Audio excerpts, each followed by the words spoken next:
Olá, pessoas, tudo jóia com vocês? Aqui novamente Ricardo Dornas, da Chácara Dornas Homestead. E vamos começar aí mais um podcast, O Canto do Galo. E o que nós vamos falar hoje é um assunto que chama muita atenção, interessa muita gente. Foi um dos assuntos mais pedidos aqui, que é para falar de alimentação, de nutrição. Mas hoje eu não vou falar especificamente de produção de ração, como fazer ração. Eu vou dar uns passos atrás, até para pegar o impulso, e vou trazer aqui algumas informações para que a gente possa conhecer o que é uma ração, o que é um alimento, na verdade. Se a gente fala ração, a definição de ração é o alimento que o animal come 24 horas, é um dia. E muita gente acha que ração é aquele pó de mistura de soja, milho e minerais que a gente compra na loja agropecuária. Não necessariamente, tá? Aquilo ali é um tipo de alimento. Bacana? Vamos lá, vamos entender. A gente chama de ração, então vou continuar chamando aqui. Eu acho que o popular sempre ganha, né? Mas primeira coisa que a gente entender é o que é esses tipos de ração. Aí sim, a ração comercial, a ração balanceada. Por que ela tem esse nome? Por que tem uma ração que chama postura? Por que tem uma ração que chama inicial? Então, isso já falei em alguns vídeos, eu acho válido repetir. Não é a ração que faz algo com o animal. Então, a ração de engorda não vai engordar o animal, uma ração de postura não vai fazer a galinha botar. Tá? E muita gente acha isso. O que dá nome ao tipo da ração é o que aqueles ingredientes têm, ou melhor dizendo, né, aquele pool de ingredientes vai servir para aquela fase da vida do animal. Então, é a fase que dá o nome à ração. Então, um animal que está no início da fase de vida, né, está um pintinho começando a viver, ele recebe uma ração inicial. Aquele animal que está na fase de crescimento, ele recebe uma ração de crescimento.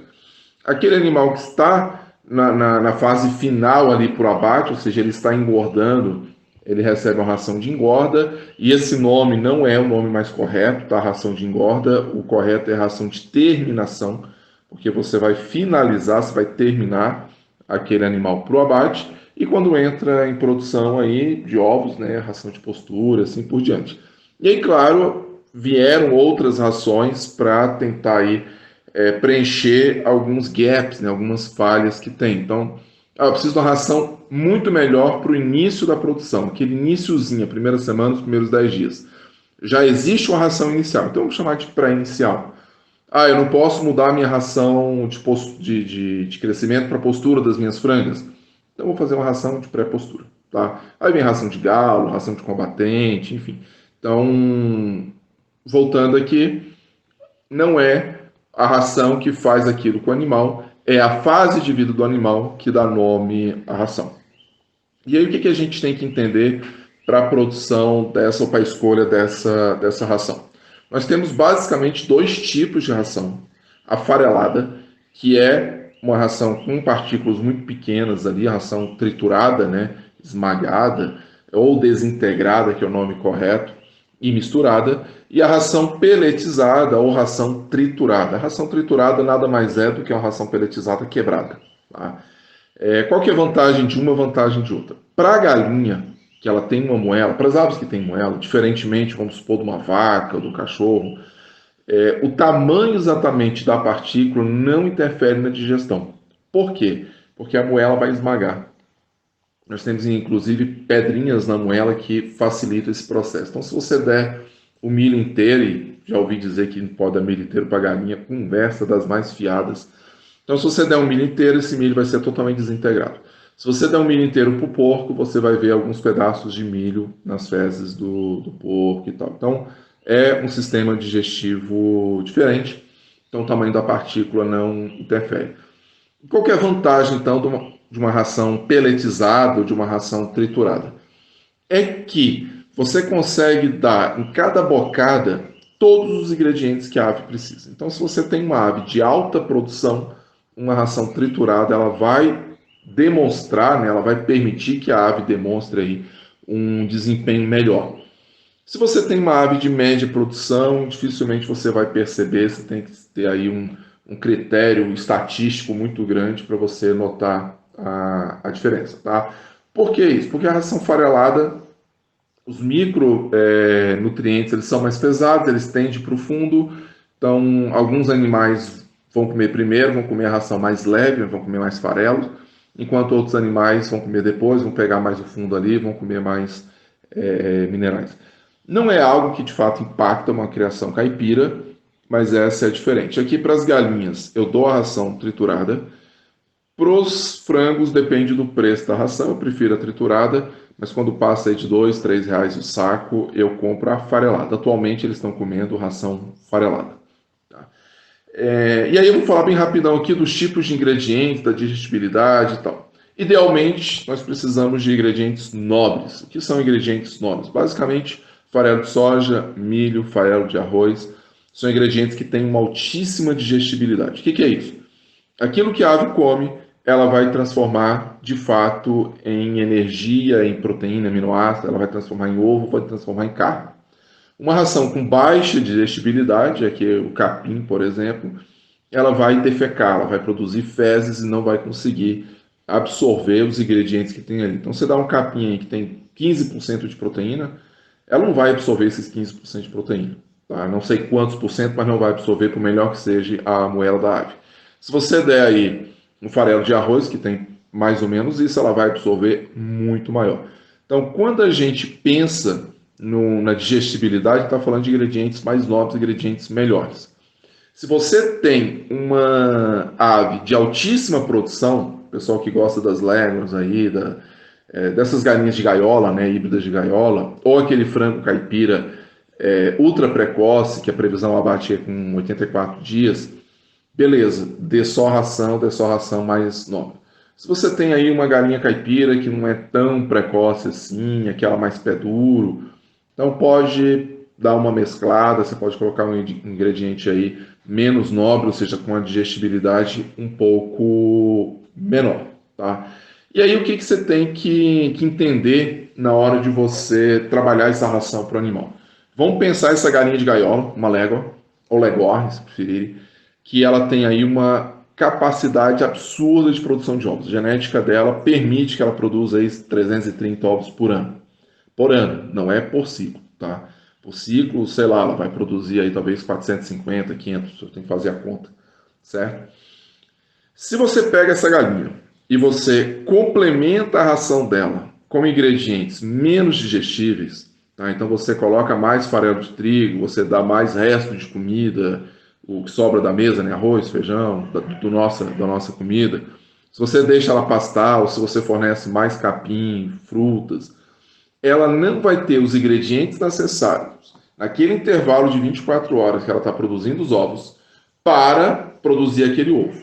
Então, inicialmente, ela vai reduzir o tamanho do ovo, porque não tem com que encher esse ovo. Então, ela reduz e o organismo dela vai entrar numa situação de emergência. Ela vai dizer o seguinte: o organismo, né?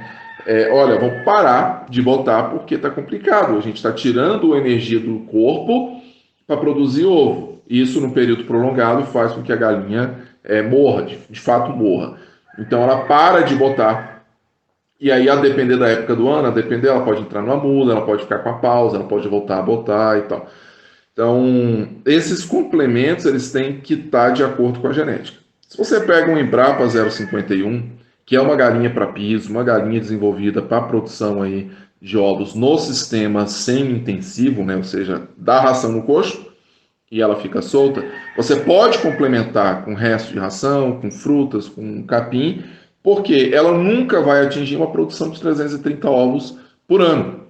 Tá? Eu já fiz a conta aqui, agora não recordo mais de cabeça, mas se eu não me engano, a Embrapa produz, acho que é 200 ovos por ano. Tá?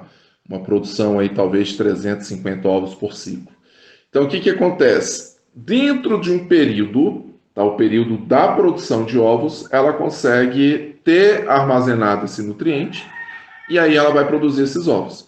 Quando finalizar aquele ciclo, pode ser de 12, 14, no caso das Embrapa, cerca de 20 dias, então ela vai botar durante 20 dias e vai ter uma pausa. Essa pausa, ela repõe o organismo e ela não morre, entendeu? Então tem essa diferença. Se for o frango de corte desses melhorados, né, esses caipirões, que vai ter abate aí 84 dias, se você fornece esses complementos que vai acontecer? Ele simplesmente vai demorar a bater, porque ele não precisa botar um ovo todo dia.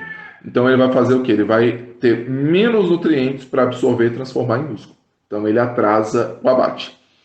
Em alguns casos, isso pode ser trazer prejuízo financeiro, em outros casos, não. Então a gente precisa avaliar. Se eu tenho, agora eu vou inverso. Se eu pego essa galinha aí, essa caipira de fazenda, essa bem tardia, se eu dou uma ração, uma quantidade grande de ração para ela, seja uma galinha de postura, eu estou dando ração de postura, seja um frango de engorda, eu estou dando ração de crescimento, esse animal ele não vai conseguir absorver esses nutrientes, ele não tem a genética, ele não produz os ácidos digestivos ali necessários para absorver. O que acontece? Ele manda esses nutrientes para as fezes. Então é um frango que vai sair caro para você. Então a gente precisa mesclar. Imagine uma gangorra, de um lado a genética do animal, de outro lado a ração que eu estou dando. Se esse animal tem uma genética de peso, vamos colocar assim, né? Ele tem uma alta capacidade de produção, ele vai puxar a gangorra para baixo, então tem que melhorar os ingredientes lá na outra ponta. Se a minha genética for aquela genética levinha, fraquinha, que não vai produzir tanto, a gangorra vai subir. E aí eu posso negligenciar, ou seja, eu posso dar complementos para essa ração, então eu vou dar aí menos ração para eles, porque ele não vai precisar de tanto alimento. Legal? Bom, independente da genética, independente do tipo de ração, eu tenho alguns aditivos que eu posso colocar nessa ração. E o principal é o probiótico. Tá? Você pode comprar um saquinho de probiótico ali na loja agropecuária. Eu acho que não compensa, tá? Independente do animal, não compensa. Mas tem colegas que recomendam, e enfim, da forma que eles calcularam, parece interessante. Então, assista outros vídeos e tal, para vocês terem aí formar uma opinião própria, mas os meus cálculos aqui não compensa mesmo. Por quê? Porque eu faço aí o milho fermentado. Tem gente que faz água de arroz, que o processo é o mesmo, você colocar grãos na água, esperar aí 3, 4 dias, a partir de 24 horas já tem uma produção de uma levedura chamada Saccharomyces cerevisiae. Essa levedura, ela melhora a digestibilidade dos alimentos. Ela tem uma capacidade de quebrar as fibras, então para a galinha caipira que come muito capim é importante, e a levedura ela sintetiza algumas vitaminas, e em alguns casos aminoácidos, aí vai depender da fonte. Mas é um aditivo mega barato o você fazer em casa, tá? Ou milho ou arroz, qualquer grão, pode ser sorgo, qualquer um, tá? Então você coloca esse grão na água, deixa de molho coberto de água, e aí depois de um tempo 2, 3 dias, aqui eu uso de 3 a 4 dias, você dá para ave. Bacana? Então a água, o grão, é tudo. Então você vai melhorar em muito a digestibilidade desses nutrientes. Bacana, pessoas. Então, nosso podcast hoje foi isso, sobre alimentos, né? Não como formular uma ração, mas o que eu tenho que perceber para fornecer esse alimento para minhas aves. Bacana? Forte abraço para vocês aí, uma boa semana.